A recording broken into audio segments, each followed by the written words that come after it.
மதுரை சட்னி சீரீஸில் இன்றைக்கி நம்ம பார்க்கக்கூடிய சட்னி எதுன்னு கேட்டிங்கன்னா மதுரை ஸ்பெஷல் கார சட்னி தான். இந்த கார சட்னிக்கு சுட சுட இட்லிக்கோ இல்லை சூடான தோசைக்கும் இந்த கார சட்னி கூடவே இதுக்கு முன்னாடி நம்ம ட்ரை பண்ண மதுரை தண்ணி சட்னி இது ரெண்டு இதுவுமே வந்து இட்லிக்கோ தோசைக்கோ ட்ரை பண்ணி பாருங்களேன். உங்களுடைய பிரேக்ஃபாஸ்ட்டோ இல்லை சரி இல்லை டின்னரோ ரொம்பவே அட்டகாசமாக இருக்குங்க.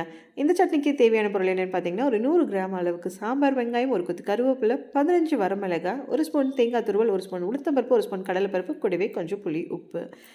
அந்த மதுரை அந்த கிராமத்தில் இருக்க மக்களோட உணவு முறை இன்றைக்கும் பல பேரால் பேசப்படுறதுக்கான சின்ன சீக்ரெட் என்னன்னு கேட்டிங்களா, இந்த சாம்பார் வெங்காயம் தாங்க. அங்கே இருக்க மக்கள் பொதுவாக அந்த பெரிய வெங்காயத்தை அவங்களுடைய உணவில் வந்து ரொம்பவே எந்த சமையலுக்குமே வந்து அந்தளவுக்கு யூஸ் பண்ணவே மாட்டாங்க. ஸோ அதனால தான் அவங்களுடைய கறி குழம்பும் சரி, இந்த சட்னியும் இன்னுமே உலக அளவில் பேசப்படுதுங்க. ஸோ இந்த சட்னிக்கு நீங்கள் கண்டிப்பாக சாம்பார் வெங்காயத்தை ட்ரை பண்ணுங்கள். பெரிய வெங்காயத்தில் வந்து அந்தளவுக்கு டேஸ்ட் உங்களுக்கு கிடைக்காது.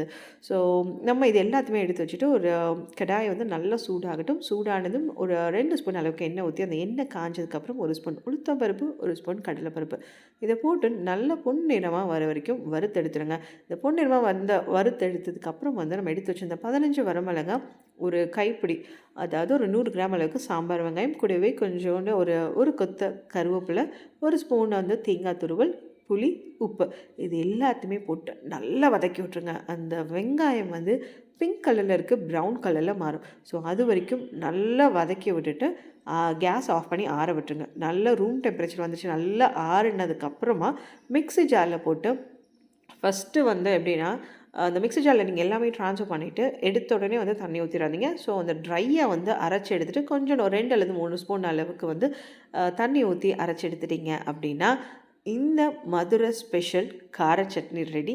இந்த கார சட்னிக்கு தாளிப்பே தேவை கிடையாது. தாளிப்பே இல்லாமல் செம்ம டேஸ்ட்டாக இருக்கும்.